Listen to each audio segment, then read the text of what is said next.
Então, Pilatos entregou Jesus para ser crucificado. E ele foi levado. Sua carne estava cortada em tiras, pois ele teve que carregar uma cruz pesando mais de 50 quilos, 1.950 pés até o lugar da execução, Gólgota. A madeira áspera raspava suas costas dilaceradas, mas ele já estava desidratado. Era um milagre ele ainda estar vivo. A outra profecia que se cumpriu foi: certamente ele tomou sobre si as nossas enfermidades e as nossas dores levou sobre si. E nós o reputávamos por aflito, ferido de Deus e oprimido. Uma outra profecia que se cumpriu foi: ofereci as costas aos que me feriam e as faces aos que me arrancavam os cabelos. Não escondi o rosto aos que me afrontavam e me cuspiam.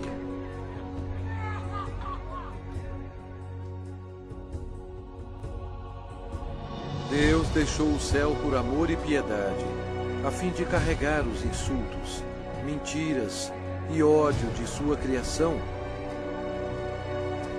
e para morrer pelos pecados deles.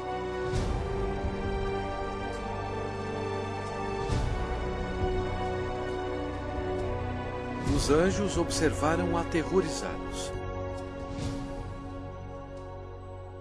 Agora sua face era cheia de tecido rasgado.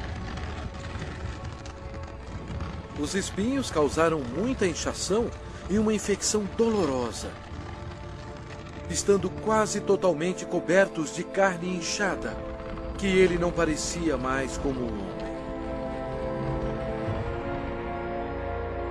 Centenas de anos antes deste acontecimento, o salmista profetizou essas palavras sobre o Senhor Jesus. Cães me cercam. Uma súcia de malfeitores me rodeia. Transpassaram-me as mãos e os pés.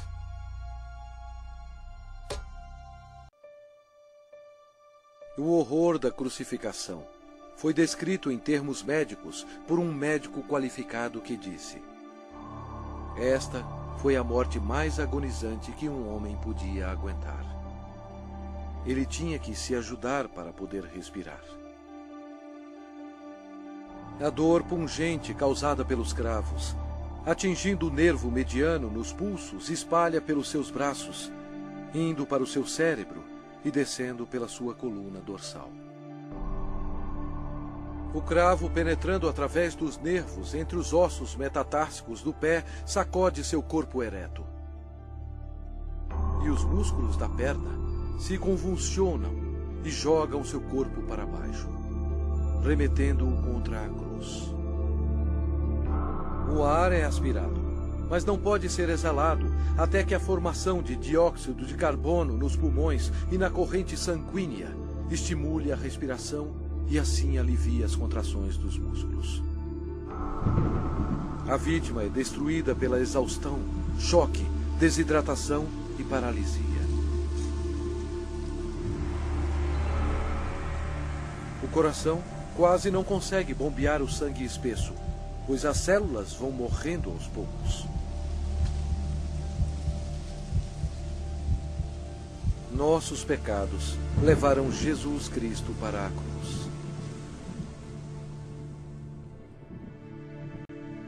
Como pasmaram muitos à vista dele, pois o seu aspecto estava muito desfigurado, mais do que o de qualquer outro, e a sua aparência, mais do que a dos outros filhos dos homens. Este foi o momento decisivo em toda a história. Nunca houve um dia como este. Porque Deus amou ao mundo de tal maneira que deu o seu Filho unigênito para que todo o que nele crê não pereça, mas tenha a vida eterna. O sangue que Jesus derramou na cruz, naquele dia tenebroso, não era sangue humano.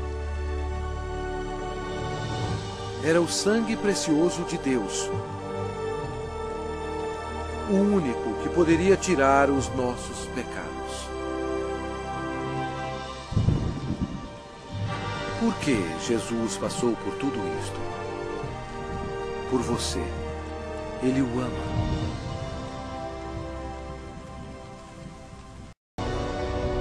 Os espectadores disseram: salva-te a ti mesmo, descendo da cruz. De igual modo, os principais sacerdotes com os escribas, zombando entre si, diziam: salvou os outros, a si mesmo não pode salvar-se. Desça agora da cruz o Cristo, Rei de Israel, para que vejamos e creiamos.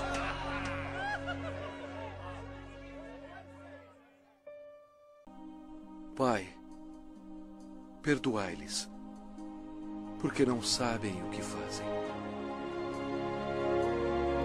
Com ele crucificaram 2 ladrões, um à sua direita e outro à sua esquerda. E cumpriu-se a escritura que diz: com malfeitores foi contado. Os soldados disputavam as roupas do Senhor. Jesus, tão bom, foi humilhado, tendo sido desprovido de suas vestes e desnudo perante o mundo. Todo o trabalho necessário para nos salvar havia terminado. Então Jesus clamou em voz alta: Pai, nas tuas mãos entrego meu espírito. E dito isto, expirou. O sacrifício na cruz nunca será repetido. Para ter certeza que ele estava morto, um soldado lhe abriu o lado com uma lança, e logo saiu sangue e água. O centurião que estava em frente dele, vendo que assim expirara, disse: verdadeiramente, este homem era o Filho de Deus. Eu dou a minha vida para a reassumir. Ninguém a tira de mim.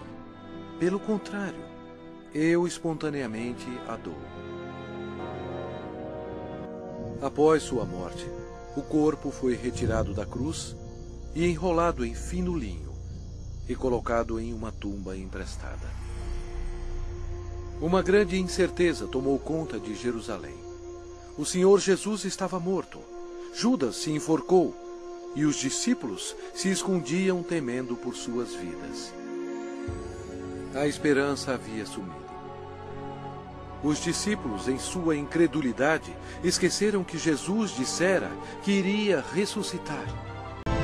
Após 3 dias no sepulcro, a glória de Deus irrompeu e o crucificado levantou dos mortos, oferecendo ao mundo a esperança da vida eterna.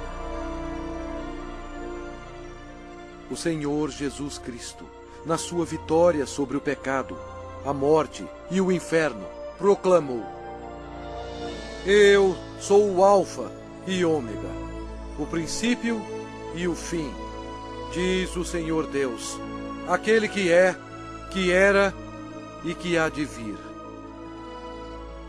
o Todo-Poderoso. Eu sou aquele que vive. Estive morto, mas eis que estou vivo pelos séculos dos séculos. E tenho as chaves da morte e do inferno. Ao amanhecer, no primeiro dia da semana, as mulheres trouxeram especiarias para o sepulcro para ungir o corpo de Jesus. Elas foram recebidas por um anjo que disse: não temais, porque sei que buscais Jesus, que foi crucificado. Ele não está aqui. Ressuscitou, como tinha dito. E depois, depressa, e dizei aos seus discípulos: Jesus ressuscitado foi visto por mais de 500 testemunhas. Seus discípulos estavam cheios de alegria. O Senhor ordenou-lhes: ide por todo o mundo e pregai o Evangelho a toda criatura.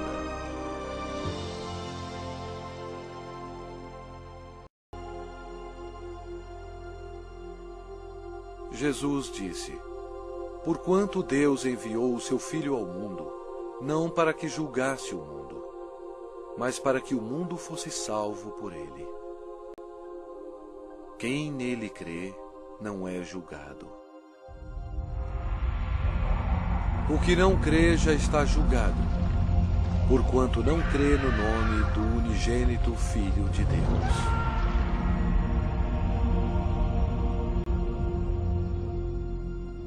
Jesus explicou para a multidão: quem ouve a minha palavra e crê naquele que me enviou tem a vida eterna. Não entra em juízo, mas passou da morte para a vida. Se com a tua boca confessares Jesus como Senhor e em teu coração creres que Deus o ressuscitou dentre os mortos, serás salvo. Deus lhe ama e quer que você viva com Ele no céu. E Ele preparou um caminho para você ir para lá e não para o inferno. E aquele caminho é através do prometido, o Salvador. O propósito de Satanás é cegar os corações e as mentes do povo para o Evangelho. Milhões são enganados. Um dos meios de Satanás destruir a sua alma é pela religião. Mas Jesus veio para salvar a sua alma. A verdade é que todos nós viveremos eternamente. E passaremos a eternidade quer na presença de Nosso Senhor, ou em um lugar sombrio que a Bíblia chama de lago de fogo. Se não o fizeram, por favor, entregue suas vidas a Jesus Cristo agora. Sua eternidade dependerá disso.